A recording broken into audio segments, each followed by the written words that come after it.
Hey, Freddie. Hey, Sahirenys. Welcome to the His and Her Money Hey, Show. you guys. Hey. Hey.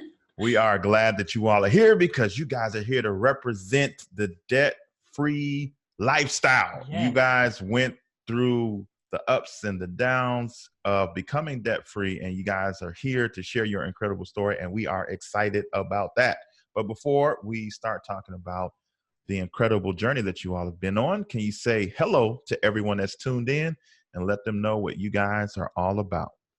Hey, you guys, it's Sahirenys and my husband, Freddie. How's it going? We've recently, about 5 months ago, paid off over $99,000 of debt. We're officially debt-free, and we have stayed debt-free, living the 100% debt-free life moving forward. Love it. Love it. Okay, awesome. So let's talk about the debt freedom. So let's talk about the debt. You told us how much it was. How long did it take you guys to pay it off, and what type of debt was it? So we did a little bit of a different approach compared to the Dave Ramsey approach. We took our time. It took us about 5 years to pay off our student loans and our cars. We didn't really have a lot of credit card debt or anything else like that. It was mostly education and transportation, because here in California, you need to have a car that, you can get around that's very dependable. We ended up saving for our emergency fund at the same time. And that really built us our confidence up, and we were able to quit our jobs and start our own businesses. So we are pretty crazy millennials, living the debt-free life and living at home, working from home, and raising our family of 2 little babies over here, 2 toddlers now. They grow up so fast. Man, so it's a lot going on right about now. It all. It's It's a lot going on right now. They got out of debt. They quit their jobs. They saved up an emergency fund. I like the fact that she said, and they had 2 babies, and they live in a super expensive city. Very expensive. In an expensive city. I like the fact that she said that we took our time. I like that too. It took us so long. It took us 5 years. Yeah, no, but for a lot of people, they're like, man, I wish I could get rid of my student loans in 5 years. No, what I like is how she said that they took a different approach. And I think that that's so key. And I want to talk about that a little bit more, because I think everybody thinks that it has to be done a certain way, right? Tyler and myself, we did it a different way. Everybody can choose their own way. Personal finance, because it's personal. So I love that. So let's talk about first, what started the journey for you guys? What made you say, I think we need to get rid of this debt? It was mostly me. Yeah. So I came from a background where I was entering the financial service industry, and they literally told me, you can't file bankruptcy. So that freaked me out, because a lot of the people that I knew growing up, they filed bankruptcy at least once in their lifetime. And for me, when you and me got together, the main thing that we had were student loans. So I was like, I don't really believe that the government's going to bail us out. So we need to take control of our finances and just pay it off. So we actually became student loan free before we got married. She's saying it really nice. She basically said, She said, look, if we're going to be together, I can't file bankruptcy because you're going to ruin my entire career if we file bankruptcy. So due to the fact that we were invested in each other's careers, we knew that was a part of being together, that we had to do it. And for me, the X factor is I'm originally from Alabama. So I was the first generation to go to college. I stacked up the most student loan debt. I moved to a really expensive city. We used to never go out to eat. So I was having a whole lifestyle transformation when I first came to California. And when I met her, we had both went through the recessions with our families. Yes, that's another big part. Exactly. So really her reaction to the recession was one way, which was basically her family was in real estate and they lost their property and all that. Mine was that my dad lost his job, and I saw how your identity is attached to job security. And that'll kind of trickle later on in the story, the reason why we decided to become debt free and actually start our own businesses. So we think the recession actually turned us into who we are today. Yeah, definitely. I wouldn't have even gone into the financial service industry if it wasn't for the recession and my parents. I saw them build up their wealth. And then when they lost it all, it really hit me hard, you know what I mean? Mentally, and just as a family, because our family pretty much split up. And that was something that I didn't want to happen to my family. It wasn't the marriage that split them up. It was the finances. Constantly, every recession killing them over and over again. You know, how many recessions can a couple go through and lose everything every time? That frustrates almost every woman, I could say. I don't know about the guys. I can just say about the women. We like security. So when we got together, we were really serious about, you know, starting our lives together. That was, I had some things I wanted to happen. You had to put it all on the table. Definitely. And I was really happy he was okay with it. Because I know it was hard, you know, having student loan debt. I didn't have as much student loan debt because I took a different approach. I went to community college in California. I didn't know school was much different. The cost is very inexpensive out here compared to Alabama and everywhere else. So I transferred to a state university where the cost was still manageable. And most of my student loans were actually my emergency fund. So I went to Los Angeles and I was like, I need to have an emergency fund. So I took out student loan debt for that. And it made me feel a lot more comfortable, especially, you know, being a single woman in LA by myself. So yeah, so that was mainly the student loan debt that I had. And I know you had student loan debt just from regular school.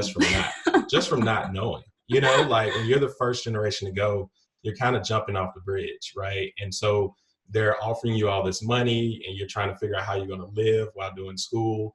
And so you take on a little bit more than you need, right? So you're not necessarily trying to calculate, I'm gonna have to pay this back in like 10 to 15 years. You're too busy thinking like everybody gets this. That's what they tell us. Everybody has student loan debt. Until I met her and I found out there was a completely different strategy. And now I look like the one that made the irresponsible decisions in life. But it all worked out because my career allowed me to transition into a job to be able to pay my student loans off fairly quickly. That was the good thing. Yeah. And then I think after we got married, we were paying off our student loans while we were cash flowing our wedding. That was a very big step for us because we wanted to spoil our parents a little bit because since they were affected by the recession, we knew it was like a long stretch to tell them to come out to Las Vegas randomly to go do our weddings. Yeah, we got married in Vegas. We're fun. We're a fun couple sometimes. We're pretty boring, but then that's what we're like, we're fun, right? We're fun. So let's talk about No, keep going. So I want to go back to that initial conversation because you said, Freddie, that, you know, there's a pressure that comes with being the first person to go to college, and because you're navigating some territory that no one that is in your family did, so they can't necessarily give you advice on and say, you know, just try to get some, you know, the minimum amount if you have to take student loans, and you basically have to go out there and figure it out, and you take a little bit more than you had to take, and then all of a sudden you fall in love, right? And then you find out there, like in your own words, there's a whole new strategy. But when you first got hit, because Sahirenys came out the gate swinging like, listen, bruh, we're not playing these student loan games. And she put it all on the table, as you said, just like flat out. So when you first heard, I mean, that first conversation, the first time she did not like it. Talk to us about your response and how you got to the place that you're at now. So it was a little tricky because, like I said, when she came out the gate with it, it was more of her just basically articulating her fears, right? And so in my family and being the way that I was raised, we didn't necessarily talk about money like that. So for her to be so open to discuss it, we kind of had to kind of peel the conversation open and just start talking about like, okay, how much student loans do you have? If we were to get engaged and get married, how far behind are we? And then once you start realizing that your number is a lot bigger than hers, you start trying to dodge the conversation. You start trying to figure out ways to say, well, it's not my fault, right? It's not my fault. I didn't know. You can't blame me for this. And at first she seemed like she was a little like, how could you not be more responsible? And then once she started like understanding what I had gone through, then she started just basically working with me, and we came up with a payment schedule. We started getting really aggressive with the payments. And then eventually, next thing I know, I think I paid off my student loans before you even finished yours. Well, I didn't have that much. Yeah. No, but another part that you missed, babe, was that's when you pretty much started listening to Dave Ramsey. Yeah. And I didn't even know about Dave Ramsey, honestly. My parents talked to me about like Rich Dad Poor Dad, Susie Osmond, but like never Dave Ramsey. And it was weird because when I brought it up to like a lot of my coworkers and my old bosses, they're just like, I don't know. They were more pro like investing, and they didn't really understand where we were at, that we had to do student loans. We had to, get into debt to get to where we're at the moment. They just cash flow their education. We didn't have that option. So it was a little bit of I don't know. It was a little weird. Yeah. But you really did. You found him out. I didn't even know anything about him. He wasn't popular when you were talking to the people in the finance space, because he's all about paying off debt, and they're all about investing and building wealth. And like, it was awkward because when she was in her professional space, a lot of things that they were doing, I just wasn't even in the position yet to even take on, right? So they were talking about life insurance and whole life, and they were talking about investments and retirement. And I'm sitting here just saying, how do I pay rent? I just came from Alabama, and I go from paying $400 a month to my first apartment was $1,300. And that was basically all of my money outside of gas, getting back and forth to work. And then I'm putting everything I have on student loans. It's a hard transition. It really is. And you have to sacrifice. And we got a lot of pushback from family members. They're like, why don't you come visit us more? We need to go to Dominican Republic to visit your grandmother. And I'm like, we're still paying off our student loans. Give us a break. Yeah. And at the same time, paying for the wedding and doing all these things, it was a little overwhelming, but we just had to just ignore them a little bit and just focus on what our game plan was. Getting rid of those student loans, which was the bigger chunk of our debt. Yeah, so going back to the question, I didn't take the first question very well from her. It took about 2 to 3 months before it took a few wine nights to be able to kind of open up. But after a while, she started realizing that we're going to be together. It's something that we're going to have to take on. It's not just my responsibility if we're going to be a team. That's true. Yeah. 2 things I just want to talk about, some that you guys said. Not a lot of people realize that there are professions out there, there are careers, there are companies out there where you do have to have almost pristine credit. Like, I came also from the financial sector, and you're absolutely right. They will pull your credit. And if your credit was not at a certain point, you wouldn't even get the job. So filing bankruptcy was definitely out of the question. Because it definitely could affect your career. So I don't want people looking like, oh my gosh, she told him that. No, this is a real thing. Like, it really does happen. And you have to be very careful about that. But another thing too, usually a lot of times when people start their debt-free journey, the thing that really pushed them to do it was maybe they heard somebody, talk about it, or maybe they witnessed somebody personally that said, oh, they got out of debt. But for you guys, it was seeing the recession, right? And how it affected your family. Living through it. And that's something that we have been saying for years. Like, I felt like I was almost like warning those that I love, like, guys, it's going to be another recession. And now there's talks again. It's definitely on the horizon that there's going to be another recession. I'm like, get out of debt, you all. Let's pay off this debt. Let's build wealth. Let's put our affairs in order. So I want to talk about that even more. How important, now that you guys see that definitely there is going to be another recession in the future, how did making that decision years prior affect you for today? I think it really helped us. We looked at our debt freedom a little differently. We looked at it as a way to lower our income, our cost of living. So if we were able to reduce our debt, we had less money that was going towards debt and more money that could be saved. And we also looked at it as, okay, we have a bill that's due. We now have the money to actually pay those bills really fast, other than, putting all of our money towards debt. So I think really looking at it more as in lowering our cost of living, because again, California is really expensive. You can try to live in a 1-bedroom apartment, but it's still really expensive everywhere you go.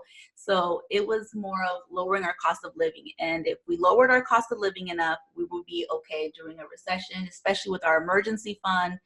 And I think that's what really motivated us to actually become debt-free, fully debt-free. Because, if you're going through a recession, your income usually decreases. There's less jobs available. Your cost of living stays the same. So you're pretty stressed out. It's a very stressful situation. I saw that with my parents. And one thing that I learned from my parents was they can't take something from you that belongs to you. Like my parents' cars, they still have them. Like they had them, they couldn't take that from them. And that brought me a lot of peace. I'm like, okay, they can't take my car. if I own it. You know, they can't take my degree. They can't, I'm not going to have people calling me looking for money. I'm free from them. To me, after going through the recession and everything that was going on, I think it was all fear, right? I feel like fear was what drove us. And sometimes you can take fear and flip it positive in a positive way. That's what we did. We didn't necessarily want the fear to make us stand still and start trying to find other people or other situations to say, we're here because of this. We wanted to take control. And once we got together, we realized that we could do a lot, especially from planning our wedding, dealing with our kids and all that. And what we saw the recession did, we wanted to take control of our finances, and getting out of debt was essential for that, especially in order for us to start a business, because that's even trickier. And what we didn't want to do is have it to where the debt was holding down the ability to grow the business, or the ability to create a passive income in the future that would kind of hold us up during these hard times. So I think fear is what started it, but it actually fueled the fire to keep us passionate about what we're doing. And once we get, and we don't know what that number is yet, to where we're just like kick back, relaxing and not thinking about a recession, but we know we're not there yet, right? And it's going to take contributing to our retirement, saving, and kind of putting ourselves in a really good position. But that's what we did differently as well. We started saving for our emergency fund. So I was a little hesitant on paying back my student loans because I didn't have a really good, thick emergency fund. But once we got together and we said, okay, we're going to have a joint emergency fund, we're preparing ourselves to protect us, you know what I mean, before paying off debt or anything like that. So I feel like that really gave me a lot of confidence when you started the business, and when we were almost done paying off all of our debt. That gave us a lot of financial confidence. And that's a big thing for me when it comes to recessions specifically. So when you guys talk about emergency fund, was it a certain, you don't have to share the dollar amount unless you want to, or was it months? So were you guys, we want to save 3 to 6 months, and how many months did you guys save? So what was your plan? I guess we can kind of get into the nitty gritty detail. What were some of the things that you guys did? Yeah, we kind of did it a little different. We had 2 tiers to our emergency fund. Probably more, to be honest. We did. Because again, you're looking at a person that transitioned from a very low cost city to a very expensive city. So sometimes that emergency fund is intimidating to anybody. If you say 1 month of expenses you need to save, and you're looking at it, you're like, man, this might take me 12 months to 18 months to get through my pay. You feel like you're not accomplishing much. So what we did was we broke it down into basically like sessions as a whole, like pockets. And we saved it in different places as well. Yeah, Dave Ramsey started it with $1,000, but living in California, that does not pay for anything, right? So that was our first tier. So once we got to $1,000, we banked it, right? And then the next stop was, we were like, okay, how do we get to our rent? Once we get to our rent, we know we'll have a month's worth of rent. Then we started looking at, because we were running a business, that we had to have our own insurance. So we looked at, if we were in the hospital for 5 days, how much would that? So basically we started, in order to get to the first month, we started creating little pockets of achievements to get there. So we felt a little bit more comfortable when it came down to doing it. And then once we got the first month, once you get past that hurdle, that's the hardest one. I don't know why. The first month is the hardest. Yeah. Once you get past that first month, you start kind of finding a way to save even more. And so that second month is easier, and the third month. So with us, we went all the way up to basically 6 months. We don't necessarily believe that you should house more than that, because we feel like anything over 6 months should probably just be put in the market. So with me having a business, we do 6 months in a high yield savings account, and then we put the rest of the savings inside of like a money market account. And for a long time, we had it in a money market account, because I didn't really know about high yield savings accounts until I did that free community. I knew more about like money markets and investing it in bonds and all these other things. But then we learned about that, and we're like, okay, this is probably a better first step for our emergency fund. Right. And then the next step, we'll start funding our non-qualified account with where our money market's at. And when we started having kids, that's when the hustle really kind of kicked in, because of the way my industry is.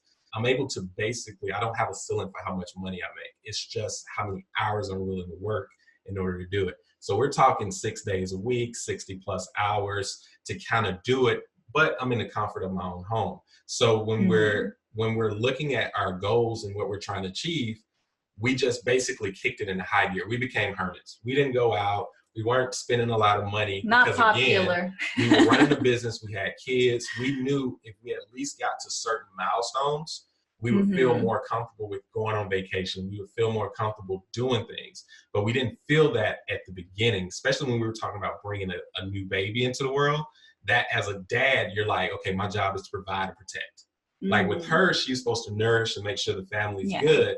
But for me, I was like, I need to make sure I've covered my pocket of the conversation. And every time I added another month, you can see a smile on her face. You can see her kind of relaxing a little bit, trusting that I can have the business. If we have a downtime, she knows at least we're good. And there was a situation with our second kid where everything we're talking about kind of played itself out. It really did, yes. So my son actually was diagnosed with a heart defect. He has tetralogy of Fallot. And at 5 months, we found out. And the doctor told us, it's curable, not curable, it's fixable, but we don't know if he needs surgery either right after birth or 6 to 12 months later. So at that point, we were like, oh my gosh, we know what's going on. This is going to be very expensive. It's going to be very emotional. A lot of stuff happened, and we ended up saving for his surgery in a separate account. So we were like, we cannot play any games. And that's one of the things, a lot of people that we know, they'll take money out of their they'll try saving for an emergency fund, and then they'll take it out to spend it on a vacation, like an emergency vacation. And for us, we're like, when you have a real purpose of why you're saving for your emergency fund or for, situations like this, it's not for discussion. Like, you know what I mean? It's very serious. We know why we're saving, and we're saving with a really intense purpose. And it's just not a game at that point. Ideally, that was a situation in which you would use your emergency fund for, but we knew about it so far in advance that we were like, let's focus on making sure we have the money. And therefore, when the situation comes with the birth and the surgery, we're not thinking about the money, right? And that felt good too, because like as a mom, when you're going through this situation and your kid's in the hospital, the last thing you want to do is look at a budget. The last thing you want to do is struggle. Oh my gosh, do we have enough money in the emergency fund? Do we have enough money for, buying food or Uber or hotels? Like, that's the last thing you want to be stressed about. And I'm really happy that, we were both on board, and we took the savings very seriously. Yeah, and again, serious. and mine was, nobody in my family had ever gone through that. So again, mine you see the trend. No one's sick like that. It's a lot of stuff that seems like the first in this situation that nobody in my family could talk to us about. They've never had to go through that. So for me, after maybe 2 months of realizing what was happening, I realized that I was too busy focusing on what I couldn't control. And so I had to let go and let God deal with it. And then I moved on to just focusing on the money. Like, I can give him the best doctors. Let's make sure he's at the best hospital. Let's make sure we're giving him the best care. So instead of doing it in San Diego, we actually took him up to LA. And so what I could control, I controlled, and whatever I couldn't, just let go. And we had basically 9 months till birth, and then after birth we had another 6 months before we had to get the surgery. Thank goodness. So we were mentally way better to deal with it than we would have been if we were just waiting for it to happen. Or putting on a credit card or anything like that. And so the craziest thing about it was, ideally you would use your emergency fund for that. My dad ended up passing away, what was it, 2 weeks before his surgery. Before the surgery. Yeah. So that was when the emergency fund kicked in. That's why it was so crazy. I didn't make money for like a month. A whole month. And so I had to basically use the emergency fund to cover the cost, and then travel out to Alabama and then come back. And then that following week, we did Lee's surgery, which we didn't have to necessarily worry about the money. And so we were able to transition back into regular life after that chaotic month, with pretty much financially not being in a worse position. Yeah, financial no stress was gone. None of that. We could focus on the events that were occurring. Yeah, and that was a lot for us. Yeah, that was a crazy month, you guys. I will admit that. It was 100% wildness. Wow. Well, our condolences to you on the passing of your father. And how's the baby boy? He's healthy as can be, but he will need another surgery. 10, 15 years. Yeah. They don't. We're eyeing it out. But in the future, he will need a second surgery. So we're going to be mentally and financially preparing for that as well. Well, we'll be praying for him, and we thank God that his first surgery was definitely a success for sure. If you saw him, you could not tell. No. Jumping off, he's Spider-Man at this point. Yeah, even the week we got back, it was 2 weeks in the hospital. 2 weeks later, he was like playing like nothing happened. We're like, this is ridiculous. Wow. So, Freddie, I want to back up because I'm sure a lot of people are like, wait, let me pause the video or the podcast. And he said that he worked somewhere where really there was no cap. It just mattered about how many hours you worked. What type of field was that? Professional? Yeah, so I graduated with a degree. I went to Troy University. It was a degree called Design, Technology, and Innovations. It was a first-time degree that they were offering, and it had a focus. So you could actually create a focus, which was like a secondary major, which was marketing. So Design, Technology, and Innovations is basically learning how to design around technology and the innovations that come. When I graduated, the iPad was coming out. The iPhone had just been released. And so there was this rumor about all this new ways in which designers wouldn't necessarily have to be just doing flyers and logos and stuff like that, that you would be actually designing interfaces and all those things. So when I first came out to California, I ended up working for a company that, because this was so new, I was unleashed. Sorry. I was unleashed. And so they didn't understand what UI UX was. They didn't understand. They just wanted an app. They wanted a website. And I'm like, this new kid, it's just like, sure, I can do it. No clue. And basically, they gave me a blank check. And with that blank check, I worked for the company for another, say, 4 or 5 years. I got another degree. I basically learned how to design websites, CMSs, front end. We went to CES. I created a social networking site where I raised $1.5 million. Like, I've gone through the grind for 5 years, and then I transitioned to an agency and realized that agencies hire people to do exactly what I do. So what I told my wife was that I have a skill set that they don't necessarily need internally, but they're willing to pay top dollar for whenever they have a project like that. So basically, I design everything that's cool on the web. You got to do it from home.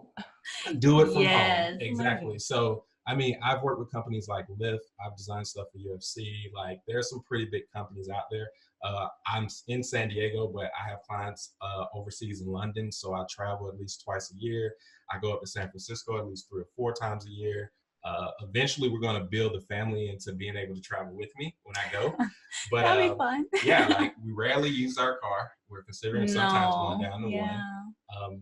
And with my wife, what she does now, this is the first time we can say, like, both parents, our kids are going to be like, both parents are working from home. And that's all we know. That's all they know. That's going to be so awesome. They're going to be little financial advisors and designing their own websites. It seems super exciting.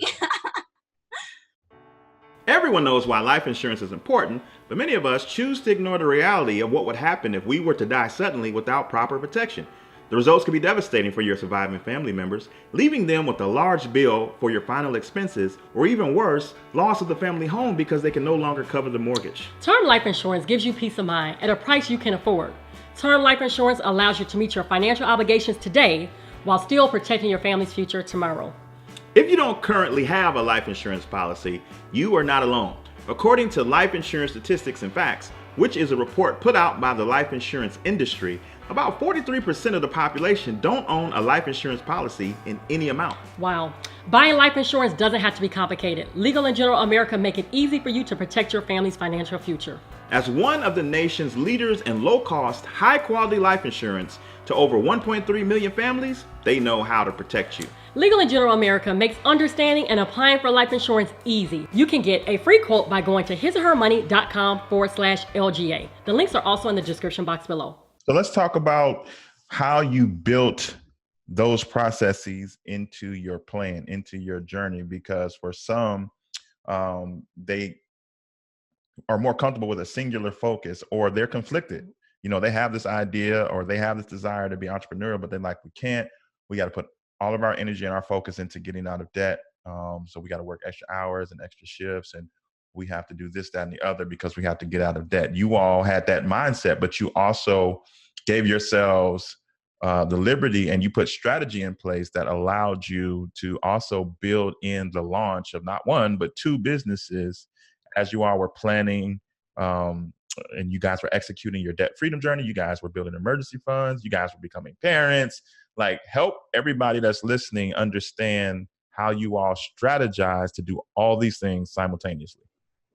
Oh my gosh, I don't even know the answer. I can tell you how I did it. Working a lot of hours. Yeah, so that's overtime. That's the one thing that I learned in the space. So when I moved out to California, I wanted competition. I was either going to be in California or New York. I felt like if I could go and deal with the highest level of competition, then it would create the better version of me. And what I realized is that most people don't have a work ethic. So a lot of times they quit after 40 hours because they're assuming that they have to get it done in that time. And what me and my wife have figured out is that we take our time, and even if it takes 9 hours, 10 hours, if it takes an extra couple of hours on Sunday, or it takes a meeting, or doing the things that most people aren't willing Sunday to do. Fun day. Yeah, that is what has allowed us to be able to do a lot of things within the same amount of time that people feel like they have. It's just that we're not following the trends of what somebody our age should be doing. Yeah. And also, like I said, we listen to a lot of people who have succeeded, and it's not, they say like, oh, it's a secret, right? Like, oh, like they're not telling you everything. They're genuinely telling you. That's have to work your butt off. If you want to be debt free, you have to grind. If you want a business, you have to work more than 40 hours, or you're going to have a mediocre business. You're going to fall in that 85%. You're going to become a statistic versus an exception. And so we've kind of built that mentality within the way we approach everything in life. So when it comes to finances, we're that way. We're that way with meal prep. We're that way with most We've gone things. pretty crazy with everything. But once the system's in play, it becomes muscle memory. It does. You don't feel like you're actually doing that much work because it becomes a part of your even routine. our budget meetings, the times that our budget meetings started for like 2 hours, and it went down to 1 hour, and now it's like at 30 minutes. Sometimes we don't even want to talk to each other. You know what? You know what's going on. You know what's going on. You see the bank account. And we just got into a really good routine, but I think it's a lot more of communicating and opening up about, what we want to achieve. And for us, it was more of the security that I wanted, that I was requesting, which was the emergency fund. And that was a really hard part. Building your emergency fund while paying off debt was very difficult. But we said, okay, let's focus on the type of debt that we want to get rid of. So after we paid off our student loans, then we focused on our emergency fund, mostly solely starting the business. And then we postponed paying off our cars because it is hard to do everything at the same time. I'll admit it, because even when I was trying to convince you to do retirement and insurance and everything at the same time, he was like, you are trying to kill me before I even turn 30. Yeah. He's like, I'm only 25. You're going to give me a heart attack. So we've kind of learned to take our time, like you said, and really just focus on the tiers of what we wanted to achieve and what we want to achieve in those tiers. And that's a big thing that she said, because a lot of people aren't fortunate enough to be in a relationship or married to somebody in the finance space. I don't think you really liked it. I didn't. I couldn't stand it, because of the fact of the matter is that, one, the financial space at times feels like they're trying to convince you to buy into these services out of fear. And because of that, you feel like you literally don't have enough life insurance. So if you don't have life insurance, you're there. And then you need term. But then it's also overwhelming, because coming from where, we came from, our families, they don't have a lot. They don't have a portfolio, realistically. So when I go looking at these clients that are multimillionaires, I'm like, what are they doing? Let me see if their investments, how it's listed out. So now I'm over here like pressuring him, like, babe, we need to build our portfolio so we could build wealth. Come on, we're not going to be millionaires like this, And that was a big thing when it came to doing retirement, to doing the debt freedom, to doing everything that we've been doing. The whole process that we've been doing It's been to position us so that we will be able to do those type of portfolios and have those type of opportunities available to us when we were ready. Like the business would have not happened. My business, Poise and Finance and Lifestyle, would not have happened. Your business would have not happened if we did not focus on lowering our cost of living, building an emergency fund, and getting our systems in place of lowering all of our expenses. All of them, because even the food, it was a lot. We used to go out to eat all the time. But then, you know, my mom was like, oh, you guys go out to eat too much.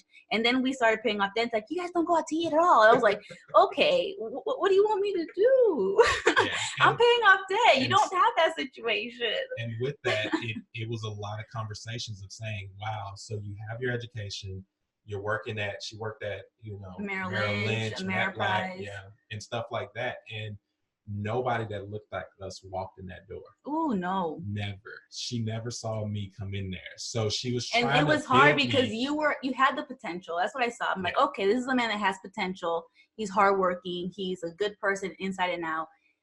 You, even if you weren't with me, I would want you to be secure. I would want you to be in the right mindset, you know, to build wealth and to have your retirement, to be out of debt. And it was, you know, it was hard to convince him. It was hard. By the time she convinced me to do it all, I had no money at the end of the month. And it felt like, I'm like, yeah, I just threw a bunch of money in my retirement. I'm not going to see until I'm 65 and I'm only 24 right now. And it was hard because, again, I got a life insurance policy for my mom at this point because we're not married yet. And it's like based on my income, and it's just, it was a bunch of things. Gotta and take I care of your mom, okay? I stopped and I basically said, the problem that we have here is that your textbook only taught you how to manage money in the perfect scenario. It only taught you when the person can invest $10,000 at a time, when a person is in a position where they don't have any debt, where they don't have student loans, they don't have that. And so you're coming into our scenario and you're bringing this textbook solution that we have to stop thinking that way. So we just scraped the board clean and we said, what do we want to achieve and what can we achieve in a way that we can? And we have to stop acting like we're these characters in this textbook because we're already, based on coming from where we're from, she's first generation and my family is really, really poor. So we're trying to change that generational wealth thing. And it's not going to be easy. It's very difficult. It's very difficult. That's it's not in the textbook. It's not, because we're not in the textbook. We're not the ideal client, realistically. I had an advisor tell me, we don't really, I'm like, why don't you guys do, you know, free events for, like, you know, in poor communities, Latino communities? They're like, no, we'll do it here, like in Del Mar. I'm like, everybody in Del Mar is multimillionaires. They don't need this advice. I'm like, the people who need it are the people that live in my community. They're like, no, it's not, there's no money in that for us. And I was just like, are you kidding me? Like, how is that benefiting anyone? Because 1% of nothing is nothing. So I know. But it's hard because, you know, people in our communities, they don't even know about the debt freedom journey.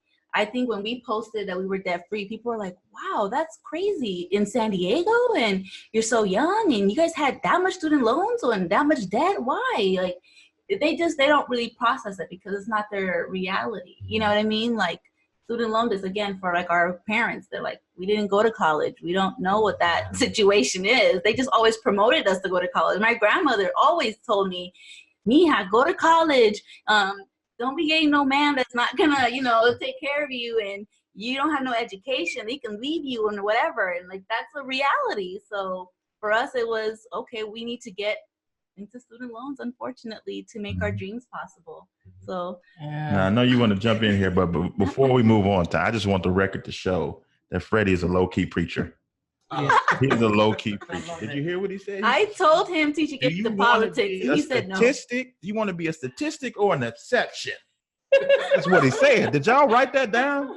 Which one do you want to be? I almost took up an offering right there. But it's funny because as you guys were talking, those that are listening to us on our podcast, you can't see our faces. And if you're watching this on YouTube, you can't see our faces when they're talking either.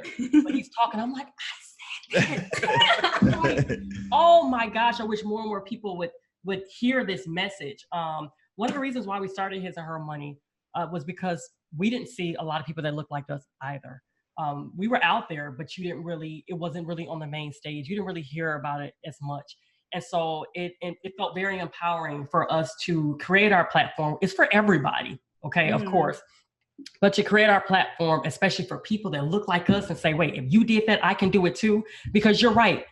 A lot of times, some, not all, but some institutions, companies may not be going to certain areas. That's a given, right? Thank God that we have resources such as our podcast, or anybody's podcast for that matter, online. The web has changed the game. So the information is out here. I think that it's so important that we start communicating about it, just in our families, right? And giving them resources, giving people resources, because you're absolutely right. It's textbook, right?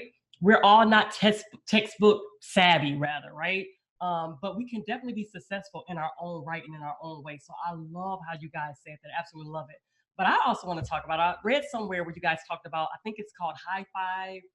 I don't know if it's bank accounts. The high five banking method. Yes, so let's break that down. What is the high five banking method? So realistically, it started a long time ago when we first got engaged, when we first started moving in together, and we came up with an issue that we had was where we didn't know how to buy food together, who was going to pay the rent, the utilities, gas, all these different things that, you know, couples that aren't even together or married had go through. And I realized, I'm like, okay, all the married couples that I know that live together, they have a joint account. So, you know, they buy groceries through that account, they pay their rent, everything else like that. So we decided to start recategorizing our bank accounts, because he already had his checking and savings account. I had my checking and savings account. So we started finding new purposes for them. Yeah. So we were saving for our wedding, we were paying off debt, but we also needed a joint account for both of us to pay our bills. Yeah, I would even go back a little bit to some of the, like, we used to talk to people in the community, and you would help them with their budget.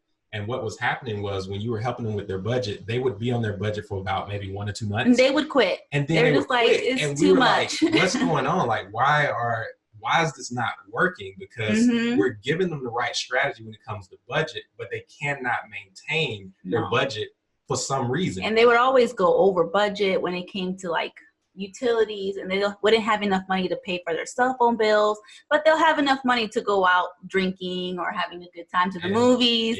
And we found out that the main issue was that they weren't banking like we were. They were banking, forcing all of their expenses through one checking account, and they were forcing all of their savings through one savings account, and continuously pulling money from their savings to supplement their lifestyle while getting into debt, unfortunately. So we started realizing that we had more than just 2 checking accounts and 2 savings. We actually had a total of 5 accounts. So the 5 accounts are pretty much your bills, your lifestyle account, and that we both had our own lifestyle account at that time, because you know, we had things he wanted to buy, and I had girly things I wanted to buy. Not anymore. We only have one lifestyle account now. But at the same time, when we were together, we were paying off our debt. I wanted an emergency fund, even if it was $1,000. So we had our our emergency fund account, which was a savings account. And at the same time, we were saving for our wedding. And at that point, we only had 4 accounts at that time. But then we started, that was the whole point of it. It was repurposing what we already had and finding a real purpose for it, instead of just saving to save or spending to spend, because if so, I would have just gone over budget every single month. Yeah, and so one of the biggest things was when she went back and she was talking about bills and lifestyle. So what we did was, all of the required bills only came out of one account. So we would move the money at the beginning of the month into that account. Put it in bills. And lifestyle was anything that we felt that made us, but it was not required. Yes, so and we lowered that a lot while we were paying off our debt and paying for the wedding, because it had to be minimal. So I only had $200 at that time, and you had $100, and now it's like $150, or less than that. We told people that we separated the bills and lifestyle. It was like, oh, that's different. I didn't think of that. And I was like, that's how you normally organize your budget. And they're just like, wait, what? And I was like, yeah, organize your budget and your banking system the same way. It should be flowing together. It shouldn't be separate. And then everybody's faces like changed, because then they looked at their lifestyle and they were like, wow, my lifestyle is almost as expensive as my bills. Yes, and that's so true. Without them knowing it, the bank account structure created the budgeting structure, and it forced them to have to look at their finances and say, oh, okay, I have an emergency fund, but my lifestyle is making my emergency fund almost impossible to get to. That So was you're cool. balancing it out. And then when we would come in and you would ask them about, oh, okay, what's your goals? Because that's what That was the biggest one too. I was like, nobody oh, actually knows. what's your long-term goals, your short-term? They're like, I'm just trying to survive. I was like, wait, survive. We're gonna get past survival mode. We cannot stay living in survival mode. We have to move forward. We need an emergency fund. I need to hear what are your long-term goals, your short-term goals. If you're not ready for the long-term goals, let's start focusing on the short-term goals, because a lot of people have a long list of short-term goals. Oh, I'm going to go to Brazil. I'm going to go to LA. I'm going to Vegas. I'm buying a new iPhone, a new laptop. I'm like, oh, okay, that's nice. Where is this all coming from? Like, how are we funding this? Credit cards? Whoa. That's not how we do it here. So it's a mind changing for a lot of people, because they're so used to being into debt and relying on their credit to fund their short-term and long-term goals. But when you start realizing you can actually fund your short-term goals, you just have to save for it slowly, and your long-term goals, you can't really fund them with like debt that. It's going to take some saving, and it's going to take more than 12 months. I think that's really hard for a lot of young people, because we're so used to getting instant gratification that we need to get in the routine of finding a balance between our long-term and our short-term goals. So this really forces a lot of people to start thinking about what their goals are, what their budget is for their bills, how much do they actually want to sacrifice for their lifestyle, what kind of lifestyle do they realistically want to have, and really having an emergency fund that they don't touch. I think that was a really big situation for the people I talked to. They're just like, but I need to go to an emergency vacation. I was like, no. This is only for, real emergencies, like if you lose your job. And it was really a struggle for that. But then this high-five banking method, it really came up because I was trying to explain it to my husband right when we got back from the hospital for my son's heart surgery. I had like a weird feeling. I was like, babe, you know what? Our banking situation, it really lowered my financial stress. I did not feel financially stressed, not even one bit. And I think it was because of our banking structure, how we're doing it. And I was like, I think we need to share this on the Poised Finance and Lifestyle page. We need to share this. This is really going to help a lot of people, because if it helped me and I'm like crazy, it's definitely going to help a whole bunch of other people as well. So we started thinking about okay, how do we talk about this? How do we explain it in a clear way? And that was the time where I was teaching my daughter how to count and give high fives and baby sharks in the background and the finger family. I don't know if you guys heard that on YouTube, kids YouTube, but we're hearing all these things and we're listing out, okay, how many accounts do we have? We're like, hey, high five. Yeah. It was one of those weird moments. It was everything came to one. And right away, I think you did the infographic right away. Yeah. And we kind of held off on it for about 6 months. It was kind of weird. We weren't ready just because of everything of my son's surgery. We wanted to be more prepared for all that. And when we put it out, we got it was on Forbes right away. It was kind of creepy. That's what she was getting to. Everything we did when it came down to the high-five banking method, we didn't feel like we really were that much in control on how it accelerated, because it seemed like everything happened naturally. Because again, everything in the high-five banking making the high-five banking method came so natural. The name came so natural. It was kind of creepy. Yeah. And the thing is too, is if you take there's a weird moment about what we discussed when it came down to creating Poise. I went through my entire career, and with everything I know how to do, from video photography to design to websites, all that, I thought that was all about building what I was going to do.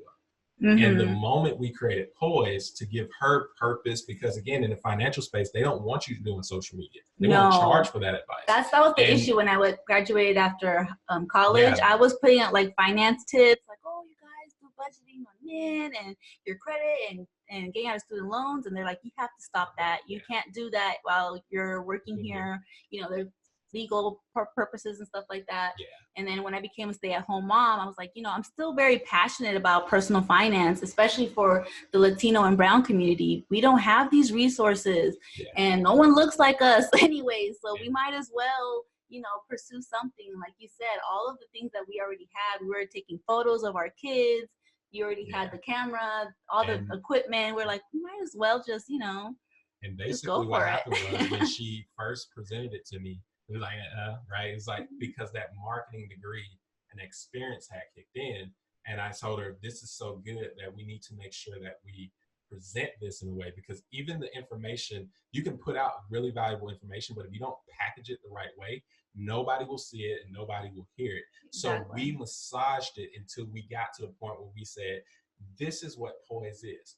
Poise is a brand that works really hard to simplify finance in a way that even a kid should be able to understand it. And that's that's how the high five banking method came up, because we were looking at, we were like, you can do it like with the thumb, like explain to them. Okay, so pretty much when you pay off your bills, what you need to do, give yourself a thumbs up, right? Like, you worked hard, give yourself a thumbs up. The next one is your lifestyle. So the more pointing you do, the less saving you could do. So less pointing and more saving, and you'll be okay. What happens when an emergency fund hat comes through your way? Throw up the middle finger. Blur that out. You want to feel financially secure, that you can say F you to any financial, you got your job loss, hospitalization. You want to feel financially confident. You have the money in your account. You're like, F you, I got this. The next thing is your long-term goals. You need to stay committed to your long-term goals. They're going to take some time to get there, but you got to stay committed to them. And then your pinky is your shortest finger, smallest finger, so it's going to be your short-term goals. And then when you got all 5 accounts, give yourself a high five. Yeah.